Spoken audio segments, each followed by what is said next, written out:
What's going on, y'all? This episode features singer-songwriter from New Orleans, Louisiana, Andrew Duhon.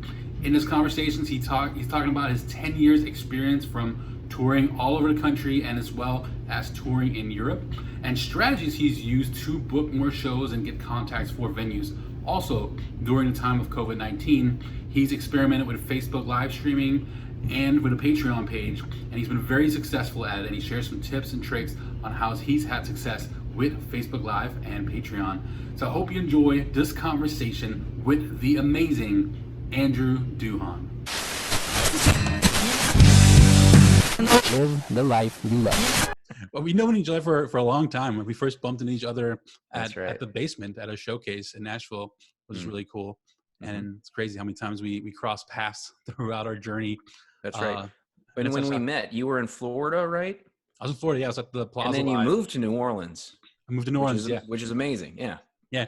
I met my wife in New Orleans and everything. Yeah, so that's right. That city's always going to have a special place in my heart. I'm even wearing a Crescent City shirt today. That's where it is. Nice, man. But I guess tell everyone when you first started playing music and writing music, and maybe a little bit about your background. Sure. Let's see. So I was in high school, and I was playing baseball. Baseball was my thing. Yeah. And shoulder couldn't take the baseball. You know, I was a crafty lefty throwing that curveball around. And I remember going to the physical therapist, and he says, now, a professional baseball player, he's got two things. He's got the drive, and he's got a specimen body. You have the drive. It was my first inkling that perhaps baseball would not be the way. And that was okay, because I had other ideas. I wanted to pick up a guitar and try to figure out how to be musical. Mm-hmm. And, I thought it might be a hobby, but little did I know that it was correlating, I think meaningfully so, with, at the time, probably the best educator that I had in high school or college was a English teacher named Mr. Rosso. And we were just learning American literature and poetry. And I was just figuring out that stories were important to me, and words being greater than some of their parts, and poetry was important to me, and reading between the lines, as he would say. That stuff was getting to me. And then it was at the same time learning about Delta blues and Greenwich Village folk music. And it all started to mean a lot to me just about the time when I had figured out the cowboy chords on the guitar. And so I started to figure out whether or not there was something I had to say, That's awesome. Very cool. And then when you first started playing, when did you start touring? Because when we met, you were touring a lot back then already. And I don't think you even had an agent yet. You were booking a lot of it on your own. Like, when did you start touring? Yeah, I mean, for me, it was about right out of college, would have been 2007. Oh, okay. Graduated in college, and I had a car, and I started with the open mics in New Orleans, and then I'd play some gigs in New Orleans, and then how did I hit the road? My first gigs were in Alabama. Okay. I don't remember how I found, but you're out there. It's just the open mic is a petri dish for creativity, and you're going to talk to people. You're going to figure out about some gig that's going to happen, and that's what happened. And then it was just about the wanderlust was strong, and it was what I wanted to do. So as long as the gig was going to pay enough to get me to the next spot, I was heading there and sleeping in my car, and playing cover songs and playing my own songs, and gauging what crowd I was playing in front of, because nobody knew my name. So you talked about playing open mics. That's something I recently started, I guess, preaching a lot about to starting out musicians, because I'm a big comedy fan, and I listen to Joe Rogan and Joey Diaz, and they always talk about, even now to this day, still making their rounds and getting their reps in and getting better and better doing open mics. And I felt like maybe that's a really good thing for musicians when they're first starting out, to just play as many open mics as they can. I don't know if you're familiar with Ari Herstand. he wrote this book, How to Make It in the New Music Business, and he talks Mm. about this concept too. We just feel like there's a lot of benefit to playing open mics. Like, what is that kind of your thoughts on playing open mics, and how, like, I guess, what did you learn during that experience? Yeah. All right. I want to go back to that thought of someone writing a book called How to Make It in the Music Business today. New It's music like, business, yeah. I remember in college, there would be like new additions to the textbooks, and it Yeah. just felt like such a ball buster. Like, why are these guys coming out with new editions with like small little changes just so we have to buy a new textbook every year? But I feel like in the music business, that book would be different every couple of years, Oh yeah, for sure. But to the open mic idea, right? I think the open mic for me was important for playing a draft of a song. Even if I thought it was done, it was important for me to play it in front of people and see how it landed. I'm not trying to make avant-garde music in the way that I don't care whether or not it connects. And I think most of us are probably doing that. It's important to stay true to your own voice and all that, but there is something in between turning a blind eye to whether or not it's connecting with people and whether it is, and allowing that to kind of hone how you're creating the next thing. So the open mic was helpful to bounce songs off of strangers. And it's not like you're sitting down with a focus group after you play them. It's just you're paying attention to when you go back to the bar and you get a drink and somebody says, "Hey, I like that third song." Yeah. Cool. That was the new one. Or maybe the third song was the one I play every time. And yeah, of course they like the third one, whatever that is. But you're also building a community, because there's going to be those same folks that show up at every open mic night, and you make friends with them and you talk about songs and you talk about who you've been listening to. All of that I think is important. It's a culture, like in the way that a culture is alive, like microbiotically, it's a culture that is feeding itself and each other.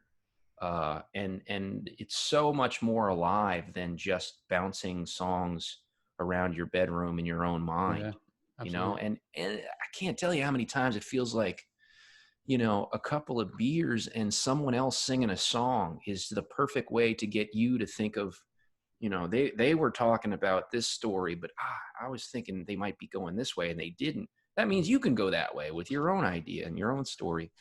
All those sorts of things, just listening to people try and get across is such a good way and an empowering way to figure out how you want to get across, Yeah, I love that. That's so much good inside feedback on that. So definitely something I'm going to be preaching a lot more now after hearing that.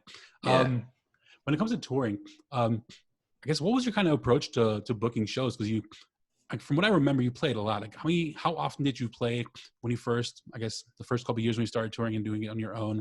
And what was your approach to reaching out to venues? Like, how did you get them to actually answer your emails and respond? I mean, sending booking emails with a name that nobody from that market knows, or, that bar knows, is just a incredibly inefficient thing. You're going to send 30 emails out and you'll get 2 emails back. And one of the emails says, "Sorry, we got that date booked." And the other email says, "I don't book shows at this venue, but try this person," Yep. And that's I've gotten those. And that's what you're working from. But hey, on that first email, the next email that you send them is, "Great. Is there anything in the future that might work?" And you see if you can, push that idea up a little bit. And then the other email, well, now at least you have the right person. I thought I would go and play a city that I didn't know anything about, in a bar that I didn't know anything about, because I heard through whatever, maybe just through blind Googling, that this was a music venue in that town. And, you'd go play a show there and there'd be 5 people at the bar. Yeah. And you'd go sit at the bar at set break, and the guy or gal might lean over to you and say, "Hey, that was pretty cool. Thanks for playing." "Yeah, sure. You know what you should know about in town?" And it's like, whatever they said, whatever they suggest just then, that's what you needed to know the whole time. But it took that whole process of Mhm. blindly Googling or taking someone's advice who might not have had the best recommendation, going and playing a show that's not perfect in a place where maybe you don't belong, just Mhm. so you can show the people around that scene that you're willing to come and play, and you do it actively. And then you listen to what they have to say after hearing what you're doing. Mhm. You know, they're not going on YouTube to hear what you're doing. You need to go to them and play for them at a venue, and then maybe they help you figure out where to go in their little community that makes more sense. Mhm. But the first step is paying attention to the folks at the open mic who have something to say, and if there's nothing of a resource there, then there's nothing wrong with Googling. There's a lot of information on the internet, and certainly harvesting from artists who you feel like are similar to what you're doing and have tour dates. Some venues might be, past my draw range, but Mhm. I can figure out which artists I'm similar enough with, both in genre but also in scale, so Mhm. I can look at their tour dates and say, oh, I don't know about that spot, let me write that in a spreadsheet Right. somewhere. I'm Mhm.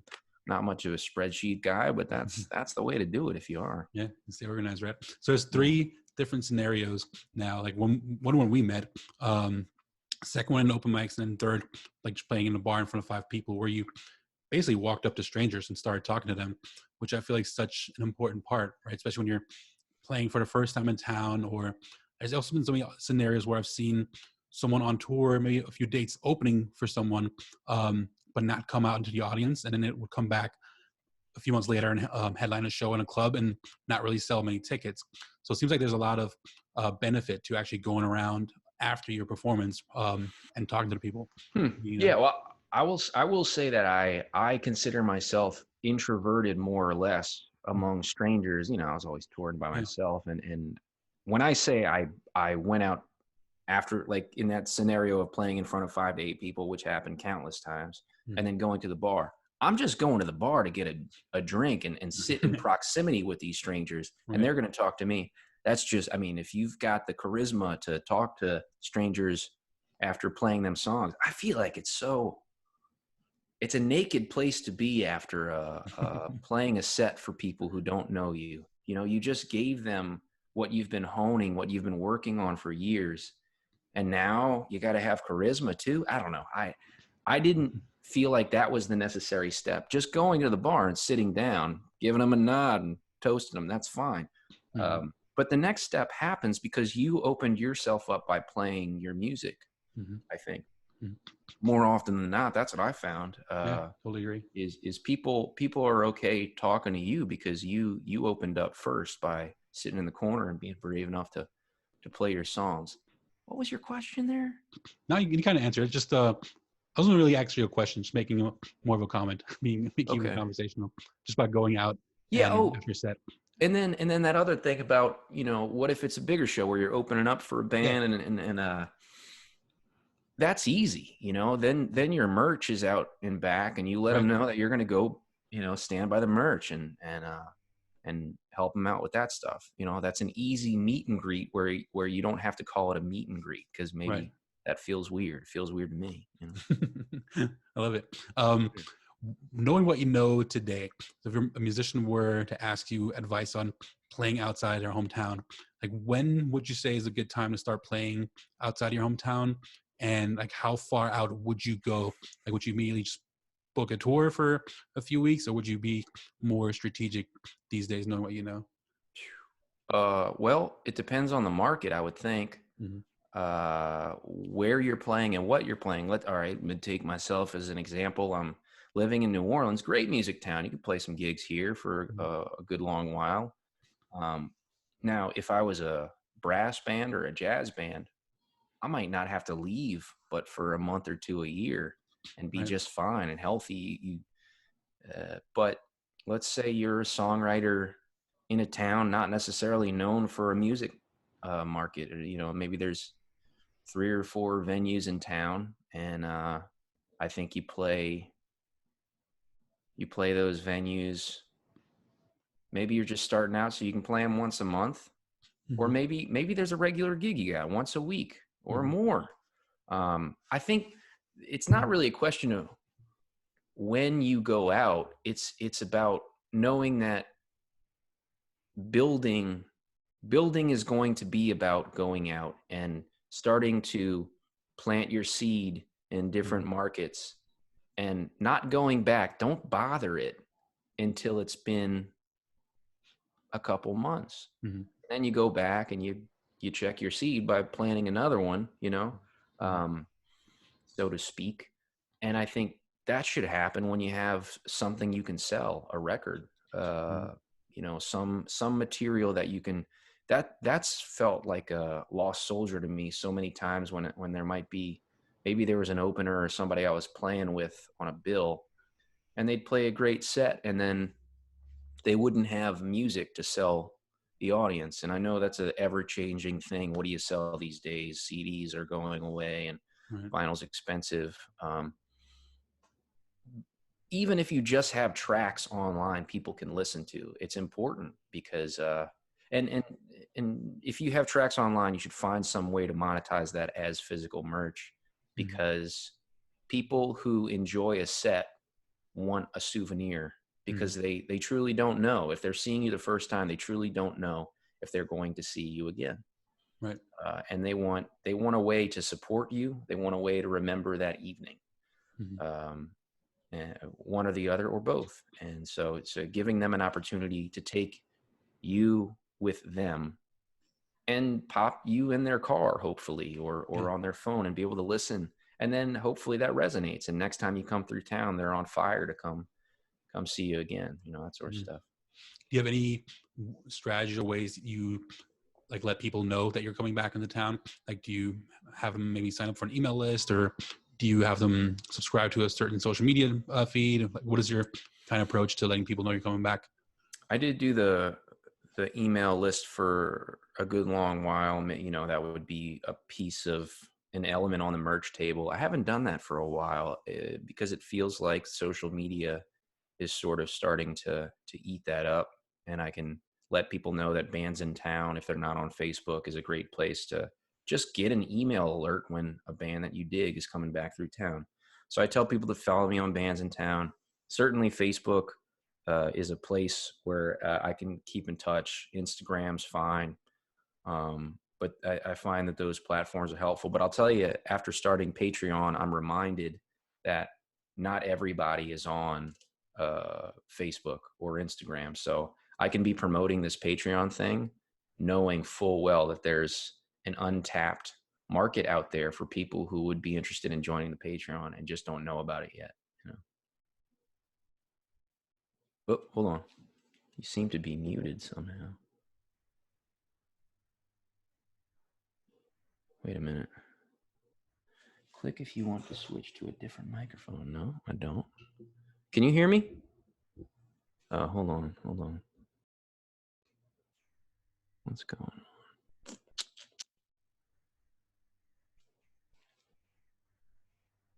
Yeah, Chris, I think you're muted somehow.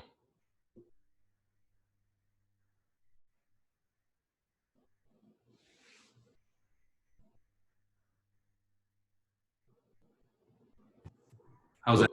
Yeah, I got you back. I just switched to my laptop, Mike. I don't know what happened here. Yeah, no worries. Since you brought the Patreon up, I, for some reason I thought you've always had a Patreon. Just signed up for your Patreon page just in March of this year. And what's really impressive, when I first reached out to you, you already had 133 people or something like that when I first had reached out about doing this interview. But that's already jumped up by an extra 50 people.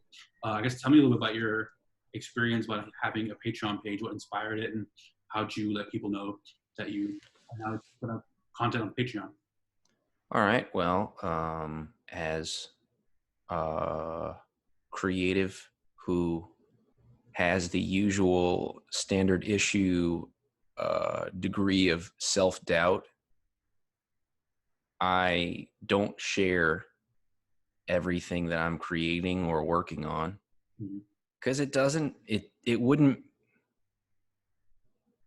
you have to have a shop where you're working things. And in the corner of those shops, there are scraps and there are drafts and there are things that don't quite make the cut. Like What's that? that analogy.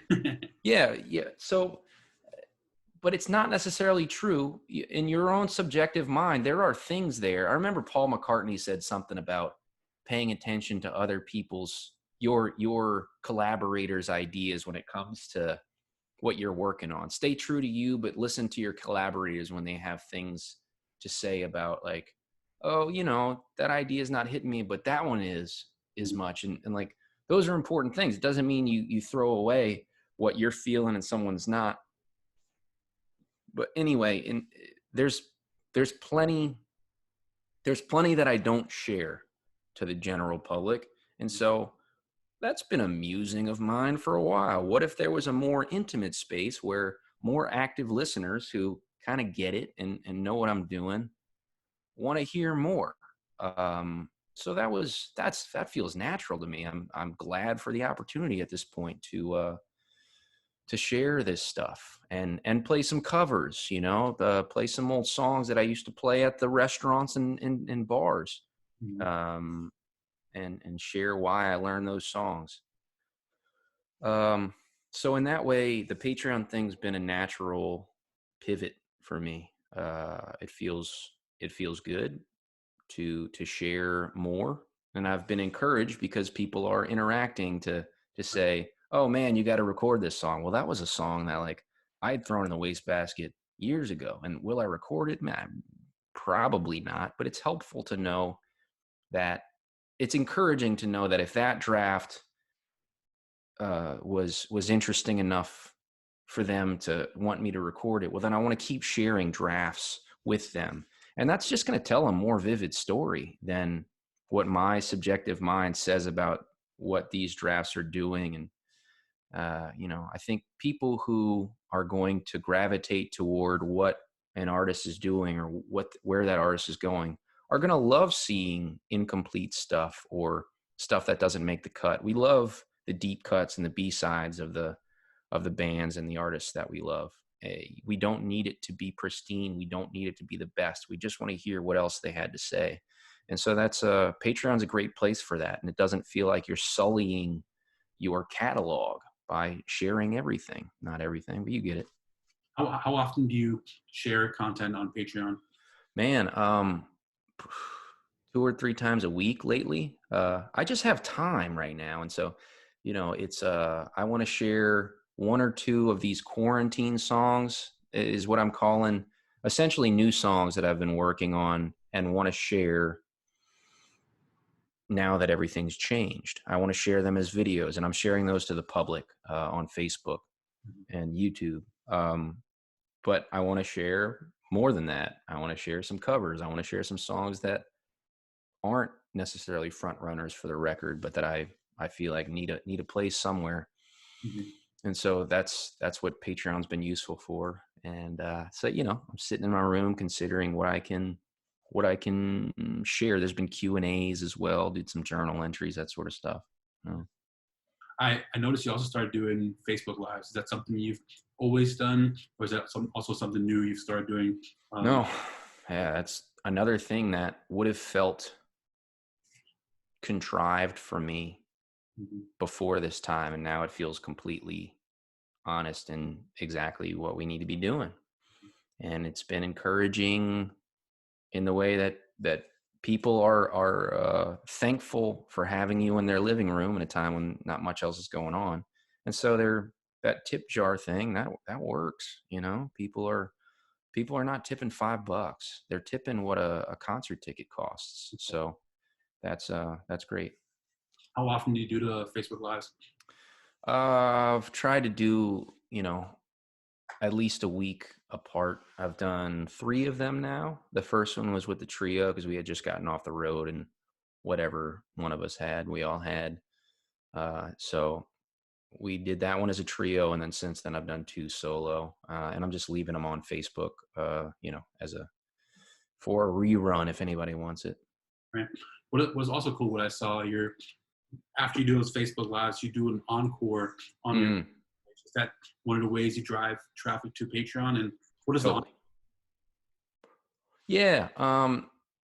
It's not a perfect idea, but I've been doing exactly that, migrating from the Facebook, just, that feeling at the end of a set when you're saying, all right, thanks a lot, y'all. It's been a pleasure. And then I just add something like, I'm going to move on to Patreon for an encore set, 20, 30 minutes.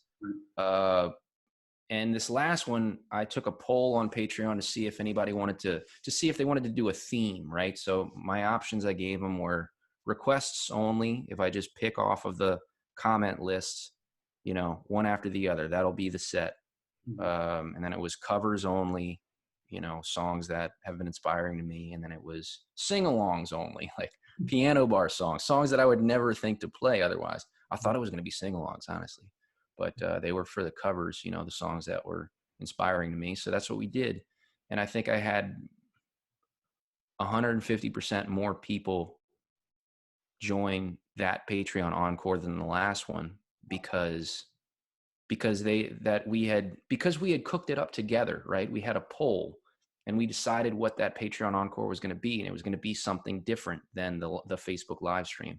So all those little things where people are involved. And that's the thing about Facebook live stream and a learning curve for me is I'm figuring out with the lag how to be paying attention to those comments, because the only thing different from me recording a video and doing the live stream is the opportunity to interact in semi-real time with people who are in touch.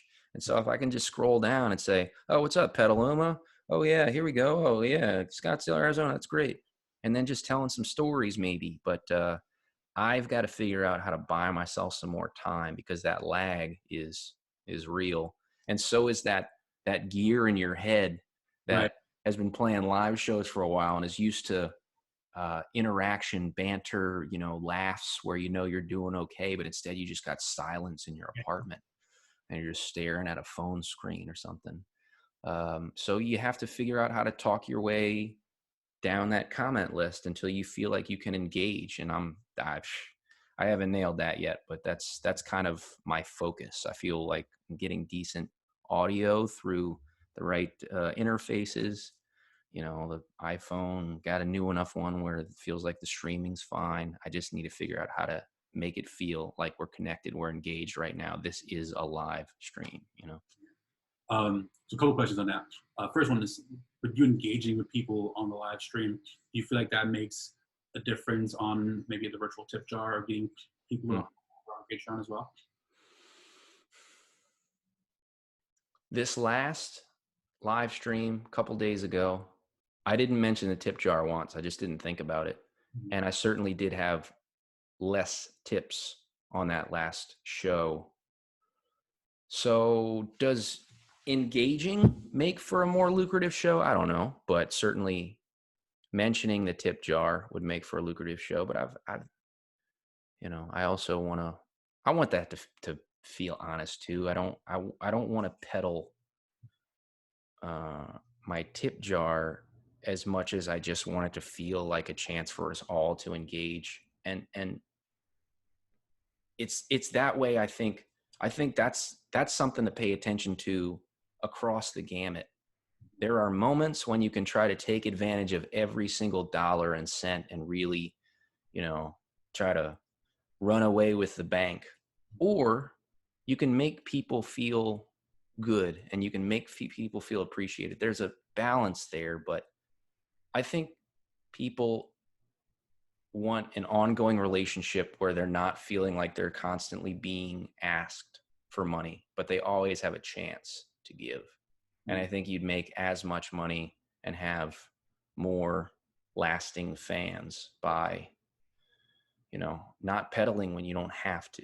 Yeah, I completely agree with that. I feel like that's more of a focus on the long-term relationship, right? Having them be a fan for years versus for a couple months on Facebook Live and then not being around anymore once this COVID-19 stuff's over. But I think it's always focusing on the relationship and keeping it honest and adding value to the relationship and not always asking for money. I think that's always a better long-term play. Yeah. And don't get me wrong. I got a low enough rent in New Orleans, and been doing the solo / trio thing for long enough that I'm okay. And that's part of it too. I recognize that there's musicians out there who are struggling in a deeper way, and for them, the reach out is different, and I get that, and I think people can feel that. But I think you got to be careful about what's advantageous. Is it advantageous to make a whole bunch of money right now, or to make good money right now and build relationships? And I saw your question. That's why that $5 Patreon thing made sense to me. I want a lot of people on there. I don't want people feeling like, I just want a lot of people on there. I want to engaging conversation, Yeah, that sort of thing. For those listening, what Andrew's referring to, you only have one level on your Patreon, which is just $5 level, where some will have a $5 level, a $20 level, and so on. So kind of one of the questions I had, why only the one level? Yeah. Yeah, go ahead. Oh, so obviously, if you have a $5 level, then everyone's invited at $5. So why not another tier? The only reason I haven't come up with another tier is I'm not the kind of guitarist who's gonna give you guitar lessons. There's somebody who's better at that. I just haven't thought of anything besides wanting to share these videos and having these conversations. I don't know, sitting down, writing a song together, maybe, but that could be taxing on both of us. So I don't even know what that costs. I feel like sure, especially learning from a really good storyteller like you, telling stories is sometimes something people struggle with, getting the stories out. I don't know, but yeah, and then maybe there's something about the mystery of it too. Maybe I do want to kind of keep that for me. That's what I'm trying to figure out. Do I really want to commercialize the idea that come write a song with me? I don't know if I'm ready for that. Maybe that's something too. Well, whatever you're doing right now seems to be working. 188 patrons or whatever it's up to now. It's pretty impressive. Really exciting to see. Right. One more question I'll open up to everyone here if anybody here has questions. If not, I have a giant list of them. But with the encores on Patreon, can you live stream through Patreon, or how do you do those? Patreon's a little problematic, but they offer an option where you can live stream through Patreon, but there's no comment section. There's no real-time comment section. So you'd have to refresh the page where you would have Facebook-like comments on a Facebook post, not on a Facebook Live. Right. Your other option, they have some sort of go-to-meeting situation like, what's this, Zoom. It's like Zoom, but I think they want like $60 a month or something. Crazy. So neither of those were an option. So I figured out that YouTube has an option for a private link, and then you have the option of live comments. But even that has been a learning curve, because I can go through the steps and figure it out, but then I have to explain those steps to the patrons as well to make sure that they get, they're not just watching the screen and can't find the comment board, because you have to go to YouTube. You can't stay on Patreon. Otherwise you don't have the comments on the side, little bitty things where, y'all got to be in it together and following along. Yeah. And last question I had before I open it back up is, your writing process. I always talk about the importance of writing a lot. There's stories from musicians from Nashville where they talk about your first 100 songs are crap, throw those out and then start. You hear these stories of people, going in and co-writes twice a day, 5 days a week, and they have a giant library of 1,000 songs. And you've talked about songs that haven't made the cut, and those are some songs that you share on Patreon. I guess, how much do you write for an album? Like, your albums have between 11 and 12 songs. How much do you write, and what is your writing process? How often you write and so on? Yeah, I mean, every song on the record has at least 2 or 3 step brothers that didn't make it. I think I've been I've felt good about pushing the pen along even when I didn't feel like writing, in the form of journals, right? Journals are great. And then there's that process of uh literally just filling a page. You know, we call it different things, but that sort of free writing thing, you know, can get your mind going in ways. Yeah. A journal too. You'll just be wandering along and you'll find this pebble that you're like, I got to put that in my pocket, you know, underline it, do whatever you do in your writing. But you the corners of your mind, when you just start sweeping around, there's ideas in there that you're going to enjoy, and you won't find them unless you're just moving the pen. That's it, or typing, however you do it. So certainly, writing when I don't feel like writing is good.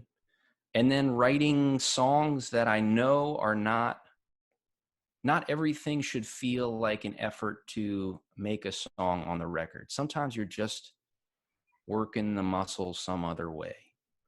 And then there's the moments when you come across an idea where, oh yeah, this is a song that I want to write, and you're starting to work on that. And that's a great opportunity to go back to your journal and pull from those pebbles. That's what it's been like for me lately, is feeling like it can be a paper mache of little scraps that came from this and that place. And you tear them to fit this piece. And then you zoom out and you have this mosaic of, you know, that thing that I wrote when I was hungover in Arkansas. And then that thing that I wrote on the highway coming back from Mississippi. And, oh yeah, that was from that breakup. You know, it's going to be more colorful if you keep collecting those pebbles, because it's hard to write great lines one after the other, unless you're really moved, unless you're in a real space of love or heartbreak or loss or joy, or, you know, whatever, those tactile moments when you can feel the braids of time like slipping through your hands and you can capture every little moment. Well, that's great, but I think it's better to include, you know, some of those spices that just came from your foraging months ago, you know, that sort of thing. You talked about free writing. Real quick, explain to those that aren't familiar with free writing what free writing is. I just know it as, you know, I'm going to start at the top left of this page and I'm not going to finish until I get to the bottom right, by writing words as if I couldn't stop right now and talk to you. I had to keep talking into this H5N microphone. Actually, it's not an H5N, it's an H5. I got it from Guitar Center. Guitar Center's strange, isn't it? All those folks wearing black, and makes you think they're all in heavy metal bands, but some of them are part of church choirs, but they all still, you know, you just like keep a thought going. And maybe you wander on to something that is meaningful. You know, I think you're just kicking up the dirt in your mind until something shows itself, and you grab onto that, and then maybe you start writing on that. You know, That's great. That was such a good example too. Thanks for sharing that. You're welcome. It's good to see. That's how I write. I free write when I journal. Yeah, That's exactly how it is sometimes. Like, I can't think about what to write right now, and just keep the thought. I just have to keep going. yeah, that's it. I'm gonna open up to Lilia, Manny, Punkowski. You guys are here. If you guys have any questions, you know, feel free to unmute the mic or type it in the chat, and I'll read it out. Yeah, I'll open up to you guys as well to ask some questions for Andrew. And nothing's coming through. I'll just keep asking questions as well. Sure. So I guess the first one is, how did the virus, like the COVID-19 virus, if anyone is listening to us 20 years in the future and have no idea what we're talking about, it's the COVID-19 virus, everything's shut down. We can't do shows right now. How has that affected you, and what have you done differently now? And then with the things we've talked about, are you going to continue doing any of those things once this is all over? Yeah. So obviously, as we all know, the touring schedule for all touring musicians is defunct, and we're not really sure when that's going to come back online. I'm glad to have an agent who's on top of that, and I'll wait to hear from him in terms of what feels healthy getting back on the road. But certainly that was the biggest thing that changed, was we had a summer full of gigs we were looking forward to. And now we don't. So, for me, there's a large amount of the year's proportional income to consider. And, how do I pivot? And, the answer is clear. It's Facebook Live, it's Patreon. But what else? I think I got to think of the year in macro and say, I would have liked to be working on the next record right now. This is the perfect time to be doing that. And in the scheme of the record cycle or scheme of things, for me, it's true that I'm just fine being at home right now working on what this next record should look like. So hopefully I can, With the Patreons and Facebook Lives when this is all over and you're touring again? Certainly the Patreon would make sense to continue. I would like to share a more intimate, honest story from the road, and I think people would enjoy that. And I know that I could do that on Instagram, but that it just doesn't feel as real to me on Instagram. I don't know what to say. Maybe it's just I'm too sheepish to share it among. I'd rather have that more active, intimate crowd to share those sorts of stories with. I think I'll share a more honest story that way. So yeah, certainly Patreon, live stream, maybe. Now that we're learning the ins and outs of it, certainly maybe we get to a spot that's got a good router and beautiful scenery, and we want to play a show on an off day. That could make sense. Yeah, I could see that. I love the comparison between Patreon and sharing stories on the road on Instagram. I think that's like a difference what I always teach of depth versus width. I feel like Patreon is going more deep and not just with the stories, but also the relationship with the people there, versus like Instagram is just a giant wide net. Like it's not as strong as a connection as someone that's there on Patreon contributing and is interested in the stories what you're sharing. Thought I had, but Lilia had a question. So she said, you mentioned there are people who are interested in Patreon but aren't necessarily on social media. How do you attract people to the Patreon page that might not be on social media? Right now, when I hit the road again, it'll be just mention it on the microphone at the shows. But right now, so I'm sharing the live stream on Facebook. That's where I'm streaming from.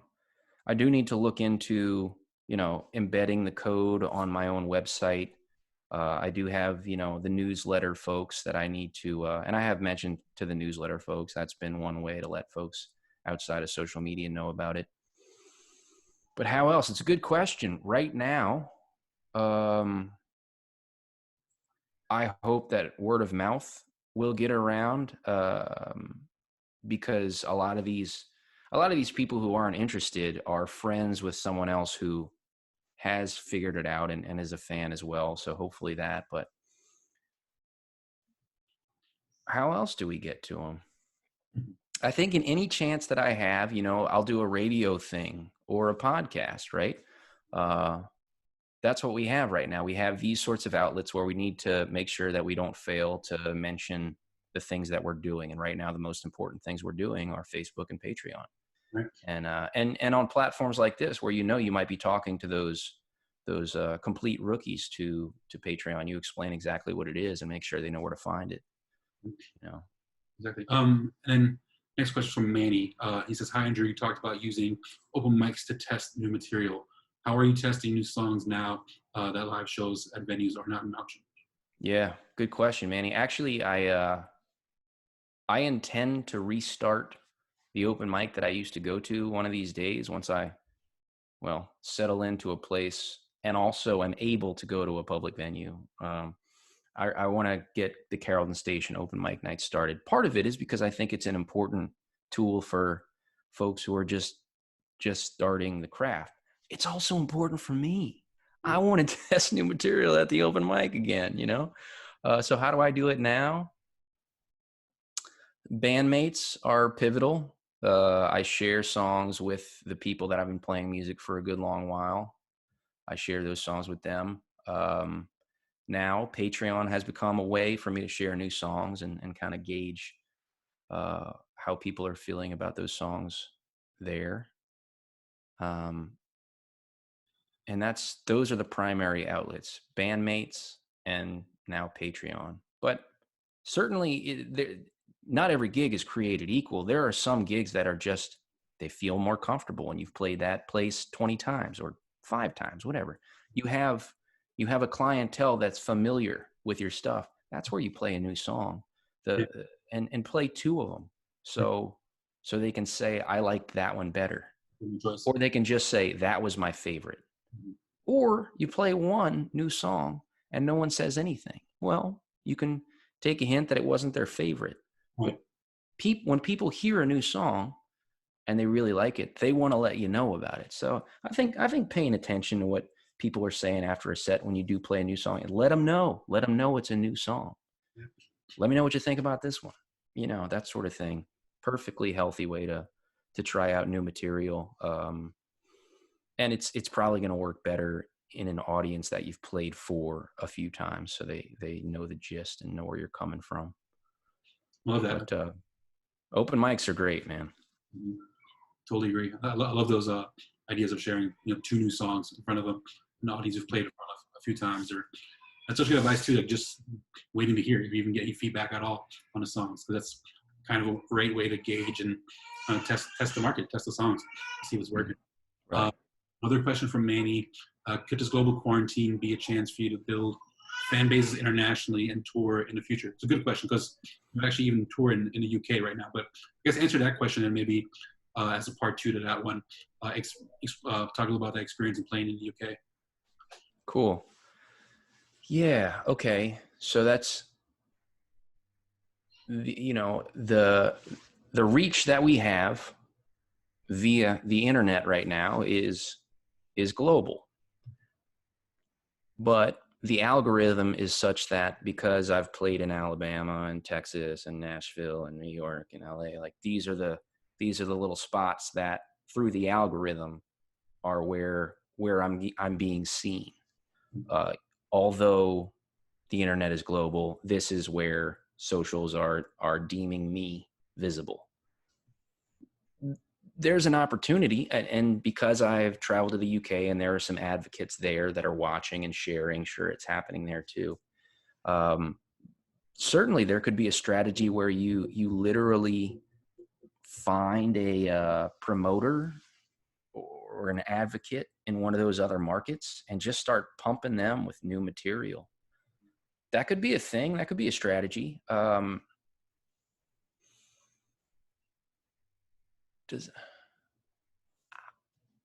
I wonder, maybe because you can't have a touring plan just yet to go there, maybe it might be better to wait on something like that until there starts to be a light at the end of this tunnel and you can see a way to get there. And now you're promoting a tour 2 weeks after you promoted a bunch of videos in Belize or wherever you feel like is a viable market, and you just need to get in there somehow.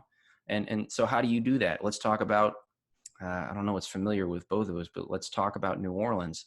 I'd go to that WWOZ. That's the local radio station. And they're about, everybody's about supporting artists right now. They want to support music. So you're sharing videos with OZ and letting them know through a long, heartfelt letter. Send them a letter. Tell them, mail them a letter if you want. Do something special. Let them know that you've been thinking about that market for a long time, that city for a long time. You wanted to get there and you felt like this was the right time to reach out and start sending some content. And then maybe you promise them 3 exclusive videos. Try that, If they don't get back to you, well, don't give them the videos. But, that sort of thing, that could be a viable way to try to break into a new market. But it would be good to be able to start considering what a tour that way could look like. You mentioned another piece of that question, the UK. Yeah. Quite a long time. I just went, I called the first one a tourcation because there was like 5 gigs and 15 off days. I wanted to go, and whether or not it was going to make financial sense the first time or the second time. I wanted to go and I wanted to see, I wanted to explore, I wanted to play some shows where I could. I played open mics when I couldn't. Mhm. Um, but that was it. It's that process of, instead of deciding, oh, well, that's not the right venue for me, or this isn't a viable tour, find the tour, just go and play somewhere. And then when you sit down on that bar stool at the set break and the person next to you says, oh, you know where you need to check out? Like, their recommendation is why you went on the tour.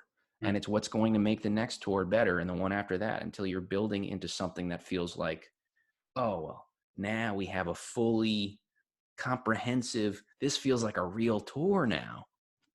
Well, it involved building on tours that weren't real, Right. tours that felt disjointed and not lucrative, but I think honing your touring route is just like everything else. It takes duds, it takes turds of tours to get you to the point where you have a tour that's viable all the way.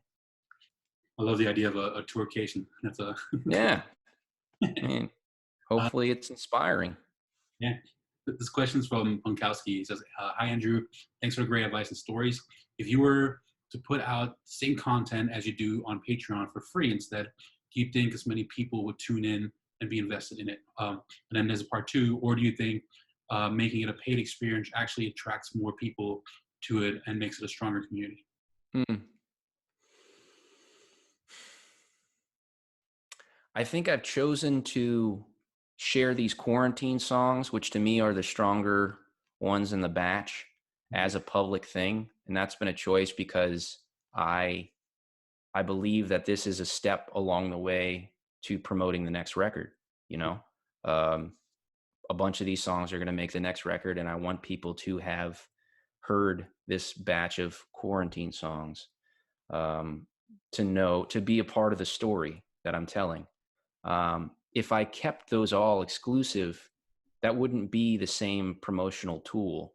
It would only be 180 people instead of 5,000 or whatever it might be that hear that song. So for the exclusive content, does that make it feel like a more unitive thing, or more, what was the words he was using? Let me see. Do you think as many people would tune in and be invested in it, or do you think making it a paid experience actually attracts more people to it and makes it a stronger community? I think there is an allure to the mystery of whatever you're doing behind that Patreon door. Um, I think it's important that when people decide to pay and open it up, that there's something there of value and of content. Um, I certainly feel like there's been a conversation that started on Patreon, where people feel like they have broken through a door that has been closed till now, and now we're engaged in a more active conversation. I still think, though, that if you're putting out quality content and writing thoughtful description for a Facebook post that's public, people will value that if you value the production of it. I think making sure that it feels thoughtful in every way, the sound, the lighting, whatever it is that you're doing. If it feels like thoughtful content, I think people will appreciate it. To me, making things exclusive on Patreon is just about coaxing people one step further. And then once we enter that room, I for myself, as much as them, can say, okay, you guys came this far. I appreciate that. I'm going to share a little bit more because I feel comfortable now that you've taken that step toward me. I'm going to take a step toward you and share a little bit more. I'm thinking about weird stuff like coffee in a song, as in I'm going to drink 2 cups of coffee and then I'm going to write one of those free writing pages, and I'm going to write you a song in 30 minutes from that. Like, it's like weird stuff that I would never share in public. But this is your little Patreon family. They believe in you.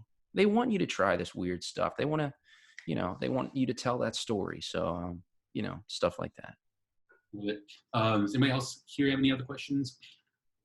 If not, I'm going to go ahead and jump on to my couple last like fun wrap up questions. But if anybody has any questions here, feel free to type them into the chat.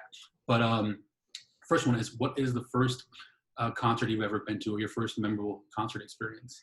Britney Spears with BB Mac. You, I don't believe it. That's awesome. It's true. At the Superdome, I was in 8th grade. I mean, that's the first concert I went to with friends. It's true. I'm sure I went with my folks to like some better stuff, but that's the one where I was like, I went to junior high and my buddies were like, we got to go see Britney Spears. And I was like, hell yeah, we do. What are the books, documentaries, or podcasts you either share the most or you listen to the most? Books, documentaries, or podcasts?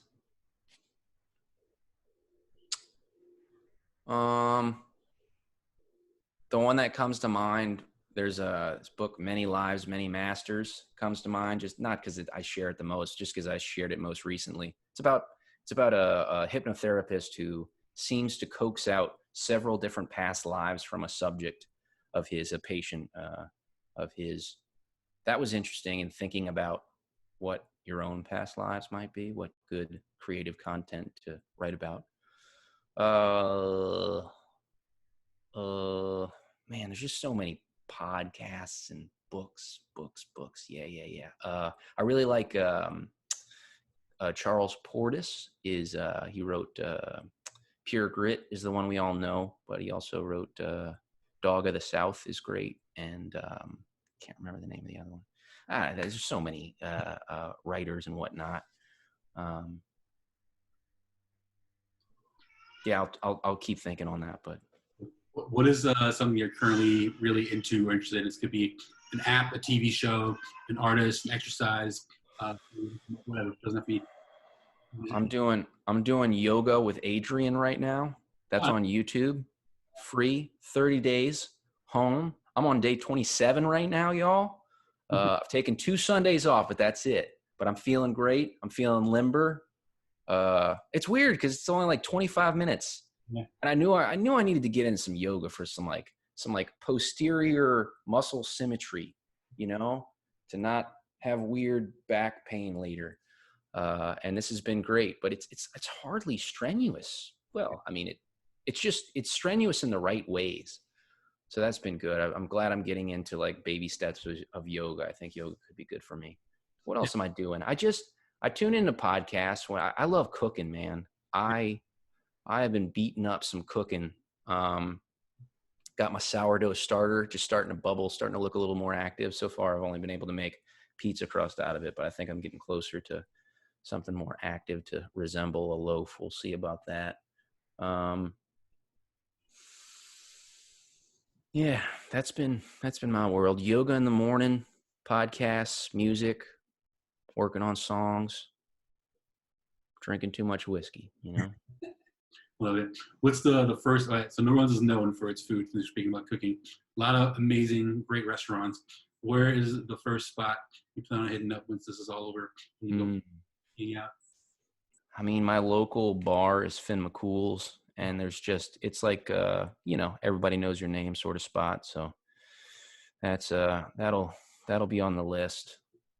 I love Lebanon's Cafe Lebanon, which is just Mediterranean all day long. Bring your own booze, so you can bring a bottle of wine if you like. Man, it's just gonna be good to hug everybody, right? Finn McCool's is the spot where I went with my wife on our first date. We went to Rock and Roll. Nice. It was a little classy, something fun. We just go straight to a bar, but we went to Finn McCool's afterwards and hung out for hours. And that's when I knew she was the one. Yeah, man. Yeah, that's cool. So before I ask you the last question, I guess kind of share where people can find out more about you, where you want them to go. I think Facebook's the first place I go to. The music page is just Andrew Duhon Music, facebook.com/Andrew Duhon Music. You know how it goes. And then the Patreon page, feeling great. If you want to join us on there. Instagram, great. I think when we hit the road, I'll get a little more active on Instagram. And then the website's andrewduhon.com, but that's just where you find the merch. Everything else is kind of derivative from the social media, as we know these days. So I'll be continuing to share videos on Facebook and directing people to the live streams there until I figure something else out. Awesome, love it. I'll share all that in the show notes as well for the episode, so people can find all that. And then before I ask the last one, just thanks so much for taking the time. Yeah. Thanks for also leading by example. Like I've been teaching a lot of stuff to musicians and teaching them about Facebook Live, teaching them about Patreon, and just cool to see a real live example of someone that does it really well and from a very genuine place to connect really deep connections and shed some really cool lessons. Pleasure. Yeah, man. I'm still on the journey, and I'm loving the journey. I love all of it, and I love the idea that any of this could be helpful, imparted to you guys, if it's even akin to the kind of journey that you're looking to go on. So, absolutely. Yeah. And the last question I was asked is, what's your definition of making it? Yeah. For me, the place that I want to get to is I want 25 markets in the United States where I can sell 300 to 500 tickets in a small theater, preferably seated. And that in those markets, all sellouts, of course. Let's say 500 tickets per market. Great, done, fine. It's all I need. And then when I get to that point in the set where I say, I'd like to play you a new song now, everybody's as excited to hear something new, to hear the story continue, as they are to hear the song that they've loved for a while. I'd like that element of active storytelling to continue to be telling the story. That's going to be making it for me. And then, if you're only playing 25 markets twice a year, that leaves time for some a home farm situation where I've got a modest setup at the farmer's market or something. Well, I love it.